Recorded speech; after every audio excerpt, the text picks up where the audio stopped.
Bienvenidos al podcast Voz y Poder. Soy Yuya Madrigal. Sígueme para escuchar conversaciones con mujeres extraordinarias que han decidido emprender proyectos, ocupar posiciones de liderazgo o les ha tocado vivir situaciones de resiliencia. Todo esto en el podcast Voz y Poder. Frida es sin duda un ejemplo de excelencia. Su vida académica ha estado ligada a instituciones como el TEC de Monterrey y Flaxo, con becas del 100%. A su corta edad cuenta con una carrera, una maestría, 2 especialidades y un doctorado, así como experiencia profesional en la administración pública estatal, federal y electoral. Me gustaba mucho la administración pública, Déjame contarte de entrada, porque cuando yo elegí una carrera, no la elegí pensando, yo estudié Relaciones Internacionales, de hecho, no la elegí por Relaciones Internacionales, sino porque cuando vi la currícula de cada una de las carreras que ofrecía el TEC y vi la de esa carrera en específico, yo dije, esto es Ciencias Políticas. Entonces, yo estudié LRI como por esta área, ¿no? Por las ciencias políticas, porque no tenía la posibilidad de irme a otro estado a estudiar específicamente esa carrera. Y bueno, ya al finalizar, ya en la última etapa de la carrera, tuve la posibilidad así como de irme introduciendo en la administración pública estatal. Uno de mis maestros me jala al sector educativo, poco tiempo después él se va y yo me quedo ahí y me quedo en el lugar que él tenía, que era el coordinador de asesores, entonces me convierto en la coordinadora de asesores de la Secretaría de Educación, en aquel momento Secretaría de Educación, Cultura y Deporte, entonces bueno, pues muchos temas y como sí, coordinador de asesores es muchísima logística la que tienes que llevar, ¿no? Sí, son muchas las temáticas que debes de dominar, la información que debes de manejar. Sí.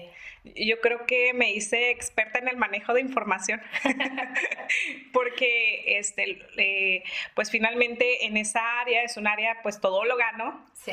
Y así lo toman la mayoría de las personas. Entonces, desde el tipo de tareas que te asignan, pues es un abanico, ¿no? Hasta los temas que tienes que atender. Entonces, pues yo creo que la experiencia que a mí me formó el sector educativo fue para mí ahora sí que medular en toda mi carrera profesional. O sea, ya lo que ha venido después, digo, no, ya lo viví, porque el sector educativo es todo. Sí. Entonces, para empezar, más si tiene cultura y deporte. O sea. Sí, mira, hablemos tan solo de presupuesto, ¿no? El tema educativo es, en un estado como el nuestro, pues en aquel momento era casi cercano al 50%, o sea, de todo el presupuesto estatal. Wow. Entonces, pero no solo eso, o sea, 1 de cada 3 personas habitantes del estado tienen que ver directamente con el sector educativo porque son estudiantes. Claro. O sea, 1 de cada 3 en Chihuahua son estudiantes. Y si ya piensas en términos de mamá, papá, abuelos, tíos, pues entonces todos tenemos que ver con el sector educativo, o sea, a todos nos impacta esta temática. Entonces, para mí fue una etapa de formación formativa, fue una etapa muy enriquecedora. Creo que yo formé mi escuela ahí, o sea, en esa área. Yo ingresé al servicio público en el 2007. Entonces, sí, tenía 22 años y también era un mundo de personas adultas. No sé, yo tenía 22 años y todos los que me rodeaban, pues, que tenían un puesto directivo, eran personas de por lo menos 40 años, ¿no? O sea, que me llevaban más de 15 años. Entonces, era un mundo de personas adultas, por lo general hombres. De hecho, en algunos periodos era la única mujer en nivel directivo en esa secretaría. Tuve la posibilidad de convivir con personas que ya eran muy grandes y que tenían en el servicio público décadas. Y poder trabajar con este tipo de personas y después pues ir trabajando con más jóvenes, ¿no? Y conocer también pues las nuevas escuelas de la administración pública. Entonces, bueno, estuve ahí en el sector educativo casi 10 años en esa misma área. Paralelamente me iba moviendo en el mundo electoral porque tuve la posibilidad de ser elegida consejera electoral de un distrito federal, el distrito 8.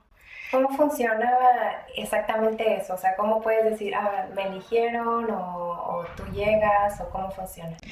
Bueno, también me hicieron la invitación para en el 2009 estar apoyando a los consejeros en el consejo local, en la junta local del INE, aquí en Chihuahua. Entonces, tuve la posibilidad de introducirme a ese ambiente, al mundo electoral, a la materia electoral, que no es la misma que electorera. O sea, es como la materia electoral, las reglas electorales. Entonces, estuve trabajando de forma así como paralela. Voy a la junta local, ahí estoy apoyando al consejo, también con manejo de información, ¿no? Porque es como una habilidad, sí, y es una habilidad que buscan muchas personas, ¿no? O sea, para la toma de decisiones es fundamental la información y el manejo de la información. Entonces, eso pasa en el 2009. En el 2012, los que habían sido consejeros en la junta local me dicen, oye, se va a abrir una convocatoria para el proceso electoral 2011-2012, que fue el federal. Para que participes como consejera en una junta distrital. Y yo, pues sí, me encanta la idea, porque son puestos como honorarios. Claro. Entonces yo podía seguir trabajando en la Secretaría de Educación, pero distraerme un poco para que cuando hubiera las sesiones yo tuviera también la oportunidad de estar allá. ¿Qué es un consejo? Te voy a hablar de la estructura del INE, ¿no? Hay un consejo general que trabaja los temas nacionales, está en México, y luego hay juntas locales, en cada estado hay una, que digamos que es como una delegación del INE. Y hay juntas distritales, que hay 300 en el país, el mismo número de diputaciones federales. Entonces, pues bueno, soy elegida como consejera en una junta distrital, en la del 08, aquí en Chihuahua, y estuve ahí en el proceso electoral 2011-2012. Entonces, yo no dejaba el mundo educativo, o sea, de forma paralela, pues ya iba yo como que ahora sí metiéndome en el mundo electoral también y conociendo los temas. ¿Y a qué hora te alcanzaba para hacer todo? No, y en ese mismo tiempo, fíjate, no sé, o sea, yo creo que sí, del día a las 24 horas, yo no estaba casada, no tenía la familia que ahora tengo, yo vivía con mis padres, entonces pues sí, de 24 horas yo creo que sí, fácil 18 horas estaba activa, ¿no? Activa porque también estaba estudiando mi maestría. Entonces trabajaba en la secretaría, estudiaba la maestría, me estaba introduciendo al mundo electoral, y también nunca dejé de dar clases. Wow. Porque eso es como... Benditos 20. Sí, ándale. Quién sabe dónde saca uno energía, pero digo, es una etapa en la que lo tienes que hacer. Sí, claro, porque ya después... Es muy complicado, o sea, ya vienen otros roles, ¿no? Que quieres, si es tu deseo, ahora sí que llevar a cabo, pues ya vendrán otras cosas. Pero bueno, yo estaba como consejera en la Junta Distrital en ese año, estaba estudiando mi maestría, estaba en el mundo educativo. Van corriendo los años, termino mi maestría y luego inicio a estudiar 2 especialidades. Primero una que es en política pública educativa, en Flaxo, en México, entonces iba y venía. Y concluyendo otra, estudié una en evaluación educativa, ¿no? Que son como 2 temas muy pues fundamentales para la atención de la función educativa. Pues sí, como que son 2 temas electorales, la generación de políticas públicas y por otro la evaluación, sí, ¿no? Y para el proceso federal me invitaron en el 2013-2014 y el siguiente año serían las locales aquí. Entonces en ambas fungí nuevamente como consejera de una junta distrital. Entonces ya serían 3 los procesos en los que estaría como consejera en las juntas distritales. Sería la del 2012, 2015 y 2016. Esa experiencia creo que a mí también me sirvió para... Sí, claro. Y también como parte de mi experiencia en el mundo electoral para posteriormente yo poder acceder al puesto que ahora tengo, ¿no? Porque yo pensé que iba a estar toda mi vida en el mundo educativo. Te empapaste totalmente de lo que es el área educativa y pues trajeron proyectos muy interesantes. Sí, la educación es un tema que apasiona. Todo tiene que ver con la educación. Y todo confluye ahí, todos los temas sociales, los temas económicos, los temas culturales, los temas, cualquier tema de innovación. Todo tiene su base en la educación de un pueblo. Entonces a mí me apasiona. Pero después, cuando yo estaba ahora sí que ingresando a este tema educativo, me di cuenta que educación y democracia van de la mano. Es más, en la Constitución, el artículo 3º, nosotros lo conocemos por ser el artículo de la educación. Sin embargo, el artículo 3º es el único que habla de la democracia en toda la Constitución. Eso implica formar ciudadanía, ¿no? Entonces, eso es la democracia, el ejercicio de la ciudadanía. Va muchísimo más allá de nada más salir a votar. Así es. Es toda una estructura muy grande. Sí, es una cultura cívica.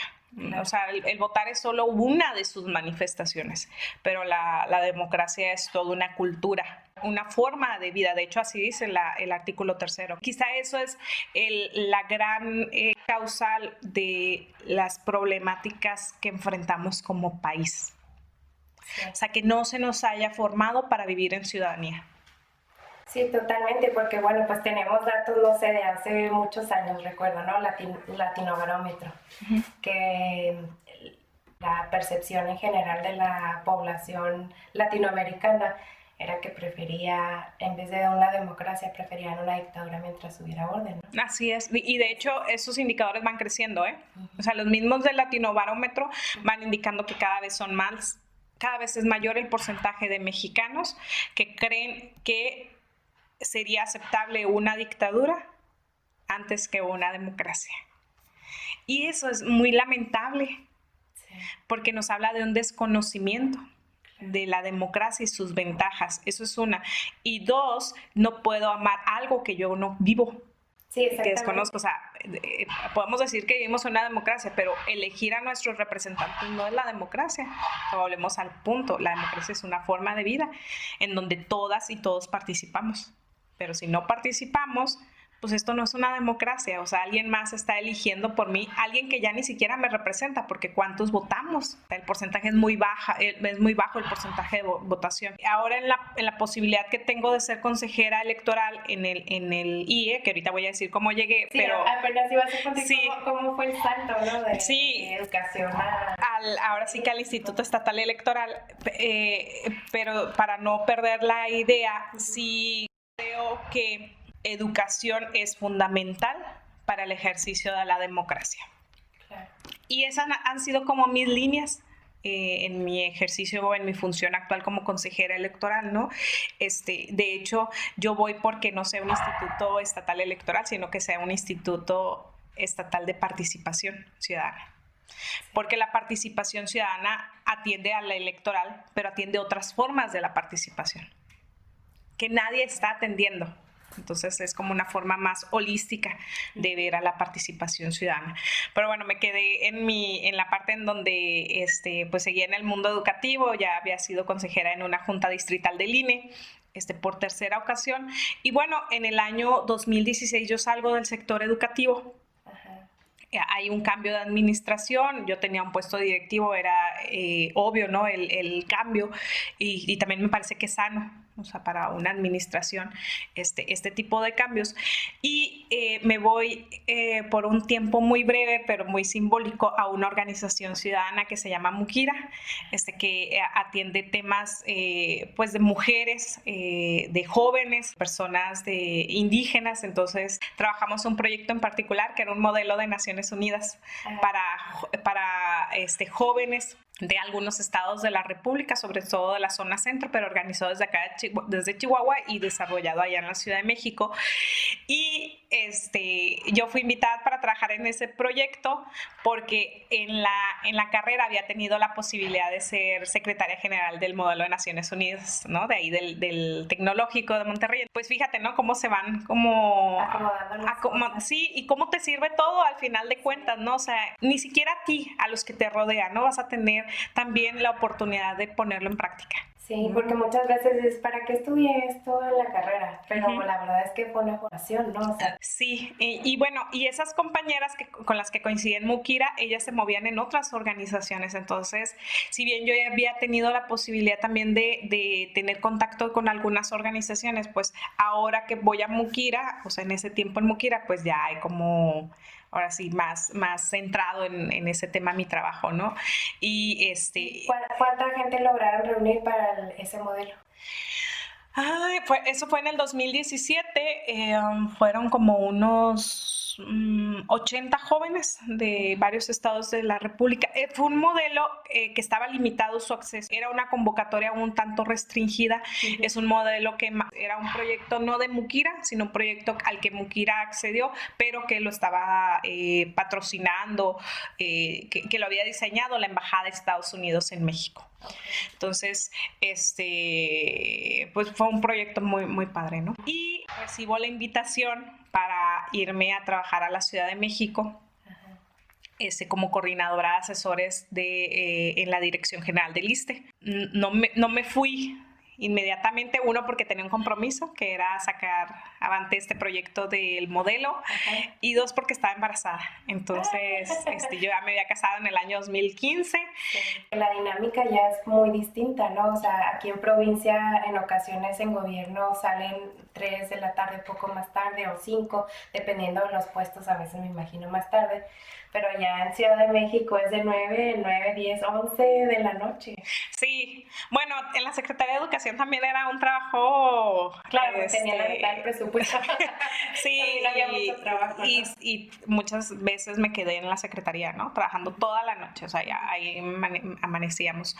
Y pero yo no estaba casada ni estaba embarazada. Claro. Entonces, irme a la Ciudad de México, pero creo que mi primer... como que lo primero que me retuvo en Chihuahua fue Mukira. O sea, fue el proyecto que tenía en ese momento. Y pues pensar que cambiar la residencia tan rápido, dije no. Tenía a mi hijo ya unos 3 mesecitos cuando me hablan nuevamente de la Ciudad de México y me dicen ya, o sea, vente. Me hicieron una oferta aún más atractiva de la que me habían hecho.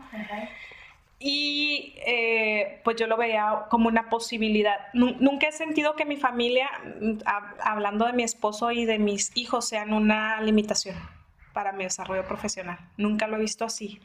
Sí es más complicado, pero no es una limitación, al contrario, O sea, ellos me han motivado a hacer muchas de las cosas que he logrado, y pues todo también lo veo como un regalo de Dios, ¿no? O sea, tanto mi trayectoria profesional, los espacios en los que he podido trabajar, mi familia, mis hijos, pues los veo como un regalo de Dios. Entonces no tendría por qué añadirme tristeza, sino alegría en todo momento.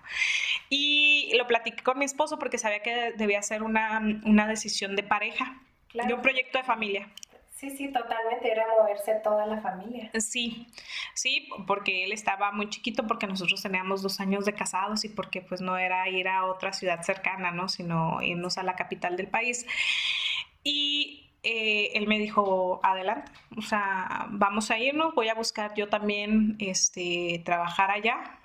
Y afortunadamente, tiempo después de que habíamos llegado allá, quizá un mes, él consiguió algunos proyectos también allá, y pues estuvimos trabajando los dos en la Ciudad de México, y ya con nuestro primer niño allá, ¿no? Wow, un mundo, a mí se me hace. Sí, yo había estado en la Ciudad de México yendo y viniendo por las 2 especialidades, ¿no?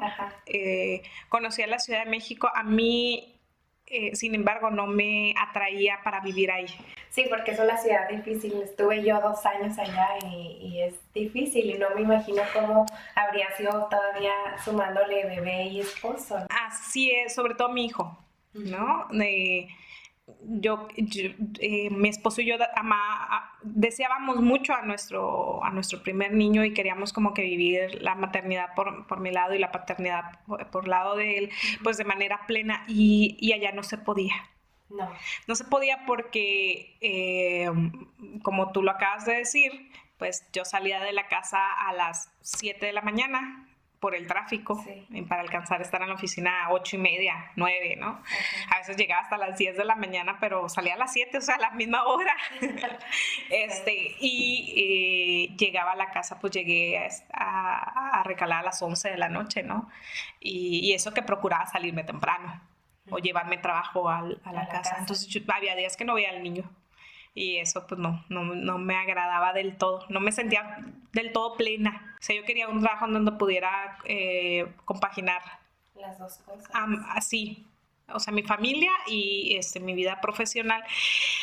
Y también pues era el año 2017, ya a finales, también la administración federal iba a concluir un año después. Uh-huh. Y hay una convocatoria que se lanza en el Instituto Nacional Electoral cada vez, ¿no? Cada año se lanza una convocatoria. Pero era la primera vez que se iban a concursar por el Servicio Profesional Electoral Nacional plazas para los institutos estatales locales. O sea, derivado de la reforma de 2014, uh-huh. Los institutos estatales locales, que son organismos autónomos, forman un sistema nacional electoral junto con el INE. Es decir, el INE y los institutos electorales locales, los OPLES, conforman un sistema nacional electoral en su conjunto. O sea, no hay supremacía de uno o de otro, pero es como pues, un sistema, ¿no? Claro. Entonces hay toda ahora sí que como que toda la estructura del INE a nivel nacional y la estructura de los institutos locales en cada estado. Entonces, por primera vez en el 2017 sale la convocatoria para convocar plazas del Servicio Profesional Electoral Nacional, pero ubicadas en los estados, en los institutos estatales electorales. Y este instituto, el de Chihuahua, convoca 4 plazas.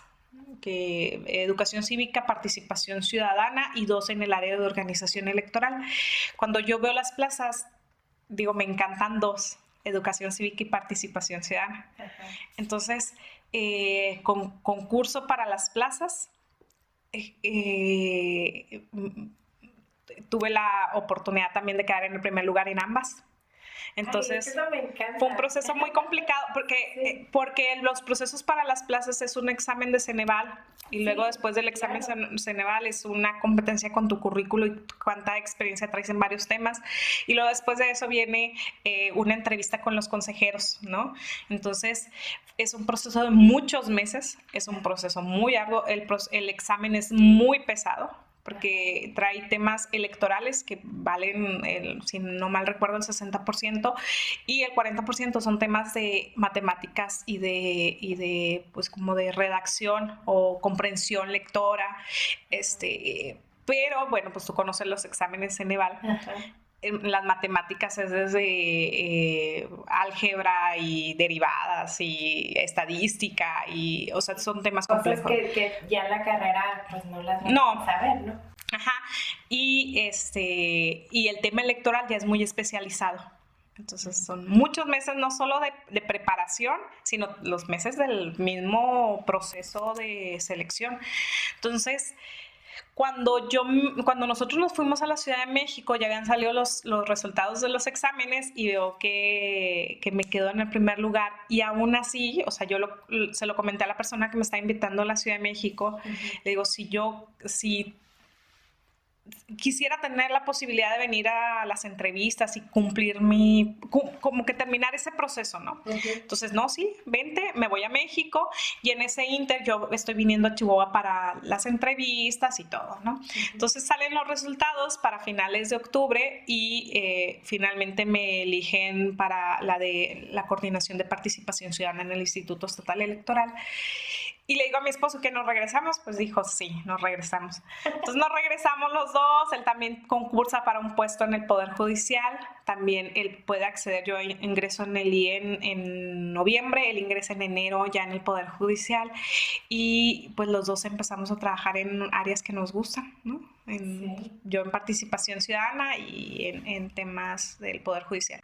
¡Qué bárbara!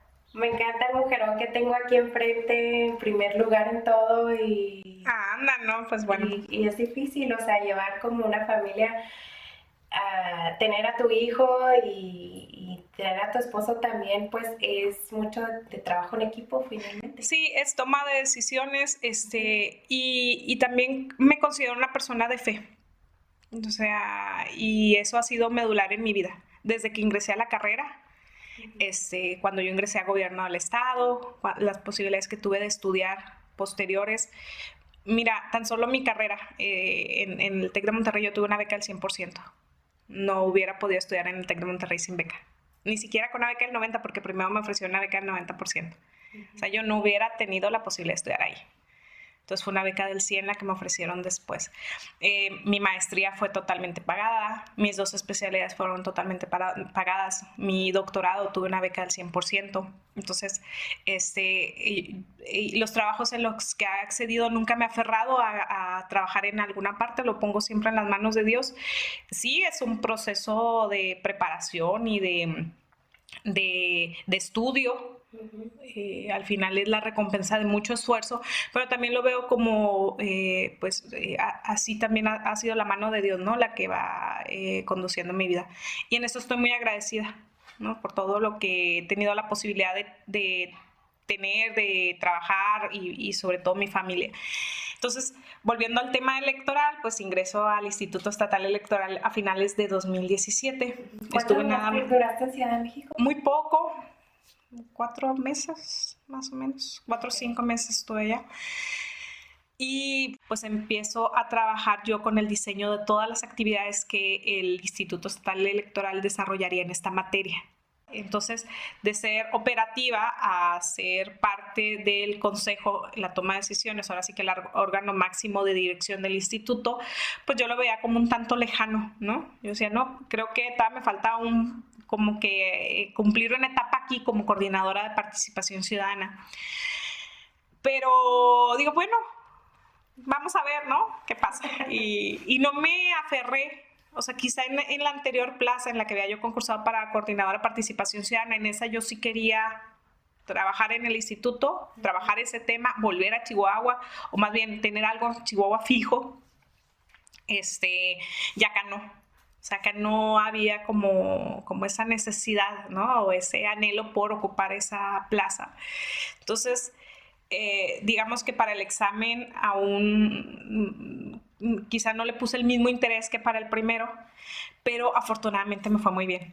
Pues que ya traías también todo un conocimiento, toda una trayectoria y preparación para el otro examen, o sea, que finalmente también te dio bases, ¿no? En el momento. Sí, eran 2 plazas de mujer las que se desocupaban y una de un hombre. En los concursos del sistema profesional electoral o del Servicio Profesional Electoral Nacional se dividen en mujeres y hombres, entonces todas las plazas para que haya equidad en el acceso a las plazas. Entonces yo decía, bueno, pues hay 2 posibilidades, ¿no? Para mujeres, una para hombres, porque eran 2 mujeres las que salían del consejo. Y bueno, ¿cuál va siendo mi sorpresa? Que cuando salen los resultados de mujeres, yo quedo en el primer lugar del examen. Entonces, eso pues ya me subió a mí ahora sí que como candidata, ¿no? A ser consejera. Claro. Todavía del examen a ser consejera hay un largo trayecto.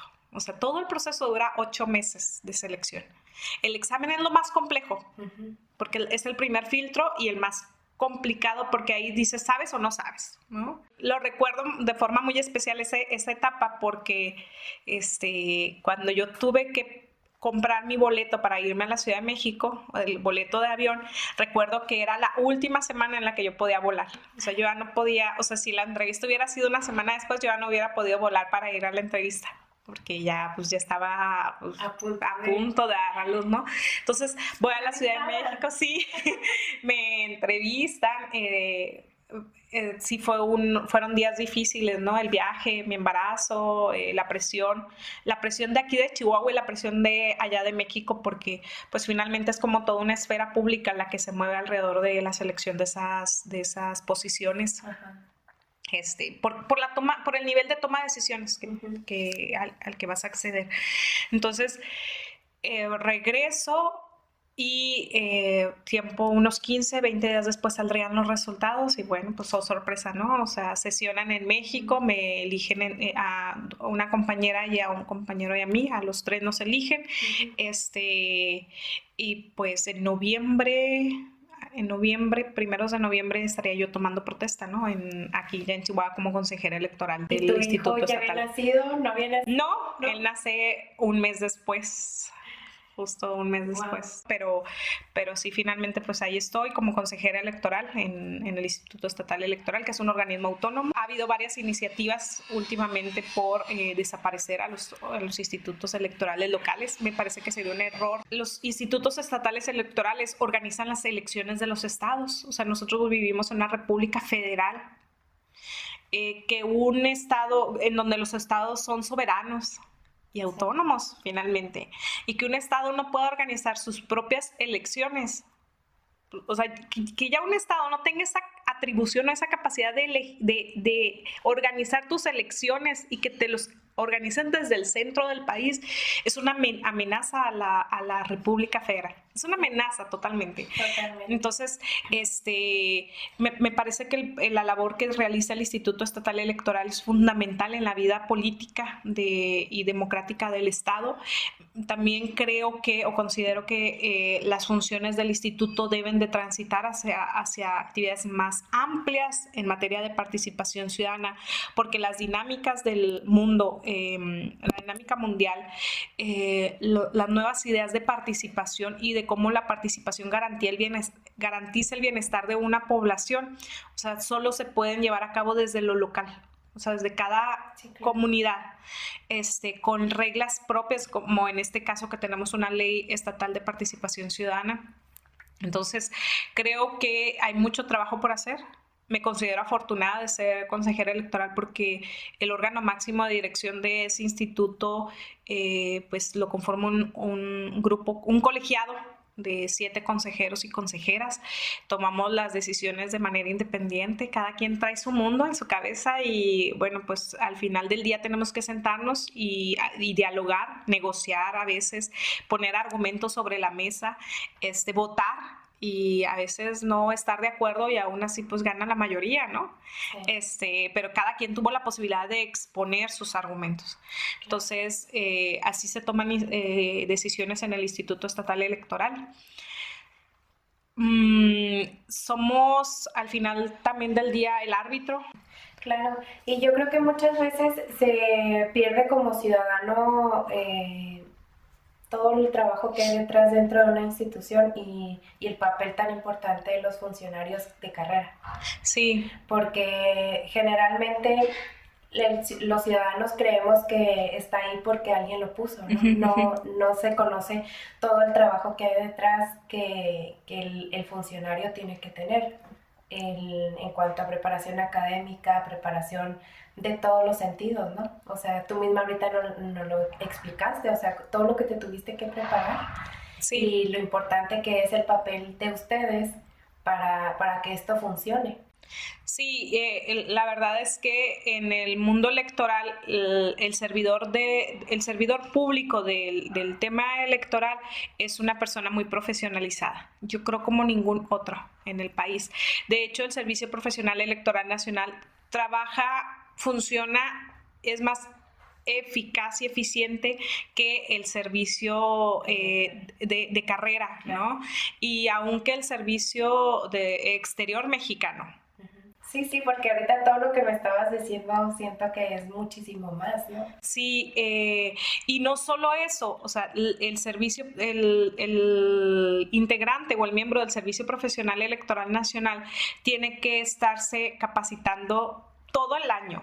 O sea, tiene materia, como una carrera, o sea, es una carrera finalmente. Si repruebas una materia, vienen por tu plaza, ¿no? O sea, tienes 2 posibilidades, a la segunda te vas. O sea, es un trabajo muy complejo, tienes que seguir formándote, estar estudiando, pasar exámenes, cumplir metas cuantificables, ¿Cómo le haces? Pues arréglatelas, ¿no? Como puedas. Entonces, sí es gente que se entrega mucho a su labor, pero que, como también tú lo acabas de señalar, la sociedad poco conoce, porque también yo lo atribuyo a una falta o a un aislamiento o una lejanía de las instituciones electorales con la sociedad. Precisamente en este afán de ser el árbitro imparcial, durante décadas las instituciones electorales se mantuvieron al margen del ámbito político y del ámbito social. Entonces, yo organizo las elecciones, no me voltees a ver, y entre menos sepas de mí, mejor, para no ensuciarme, ¿no? O sea, como para que no haya, para que esté lo menos atacado posible. Porque tengo que mantenerme legítimo ante la sociedad. Entonces, este alejamiento pues también produjo en la sociedad un desconocimiento de la labor que realizas. Sí. Entonces, también la sociedad, ¿cómo puede sentirse atraída o motivada o cómo puede estimar la función electoral si no la conoce? O sea, si ahorita mismo yo salgo y pregunto, ¿tú sabes qué hace el Instituto Estatal Electoral? No lo va a saber la gente, o la gente confunde al INE con el IE. Exacto. No saben qué hacemos, creen que estamos ahí porque alguien nos puso, y pues no es así, ¿no? Hay mucho desconocimiento y pues son varias las causas, ¿no?, de ese desconocimiento. La Constitución nos atribuye a nosotros la cultura cívica o la educación cívica, o sea, los institutos estatales electorales. Pero no tenemos la capacidad técnica para formar a la ciudadanía. Lo tiene que hacer el sector educativo. Entonces, ¿qué tenemos que hacer? Aliarnos con ellos para que en los planes y programas de estudio la formación de ciudadanía sea el eje principal de todas las demás materias. O sea, no importa que salgas como buen arquitecto, buen médico, una buena ingeniera, si no eres buena ciudadana, de nada te sirve. O sea, fracasó el sector educativo. Sí saca buenos profesionistas, pero saca malos ciudadanos. Sí, totalmente de acuerdo. Entonces, bueno, ¿cómo cambiar esa visión? Pues también debe ser como una de nuestras tareas, ¿no? Estar empujando para que haya cambios de paradigmas en el sector educativo, también en el propio sector electoral, ¿no? Y ya no concebirnos no solo como organizadores de elecciones, sino como promotores de la participación ciudadana. Claro. Entonces, pues muchas gracias.